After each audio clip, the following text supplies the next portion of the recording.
Clarissa called me that night, saying we'd 1 hour left.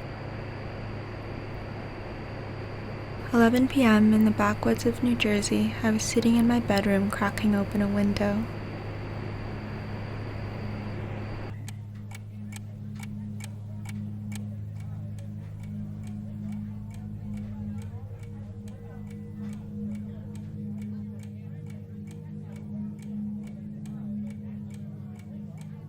Drifting in and out were the noises of a New Year's Eve party gilded on the perch of fleet-footed promises. Tonight was gloriously salted with golden pitches.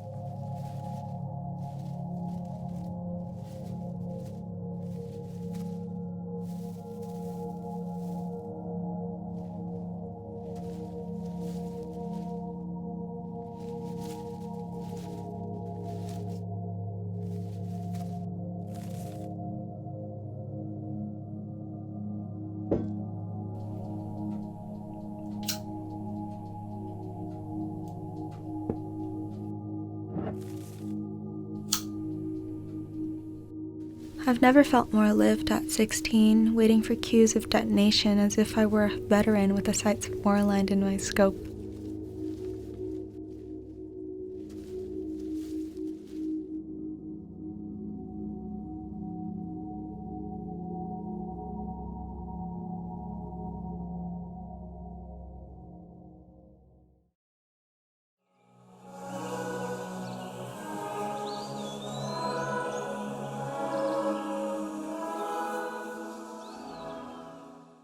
How the images in my brain run clearer than water and leap at me as I wait to grow wings.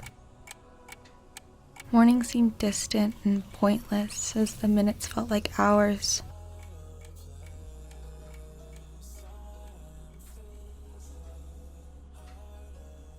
Are you ready? I'm nervous.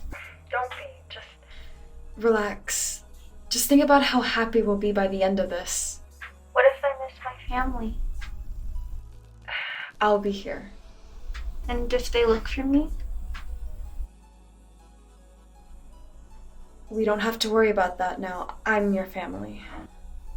I can't wait to meet you. I'll see you soon. Just relax.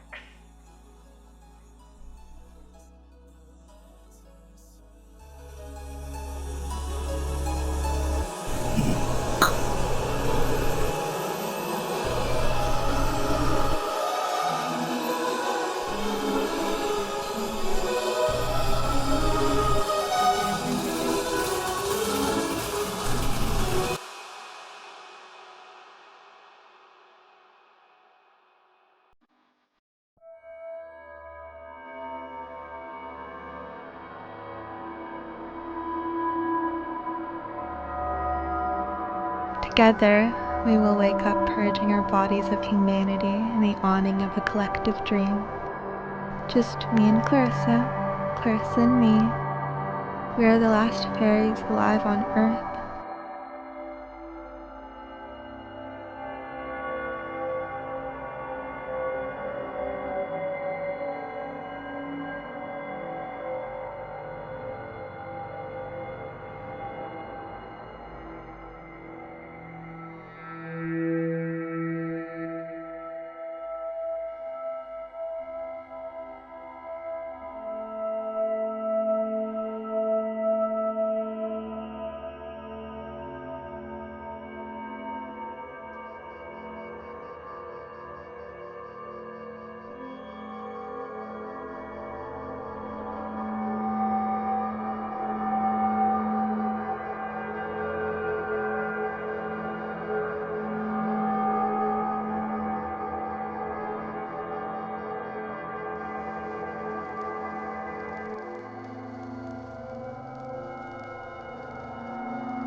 When we get to heaven, everyone will love to hear our stories.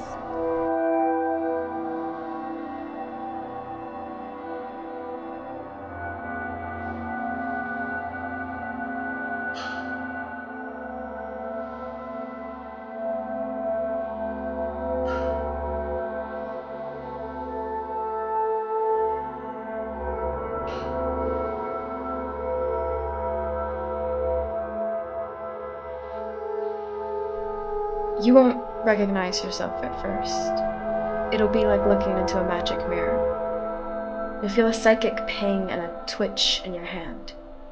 And when the choir starts to sing, you'll feel a sense of relief.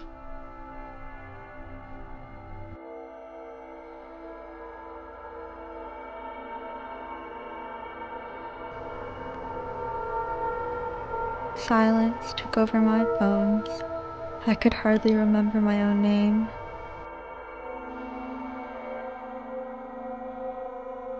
Memories of Mom and Dad became blurred. Clarissa's spirit imposed into my field of vision. It taunts me from my glowering periphery.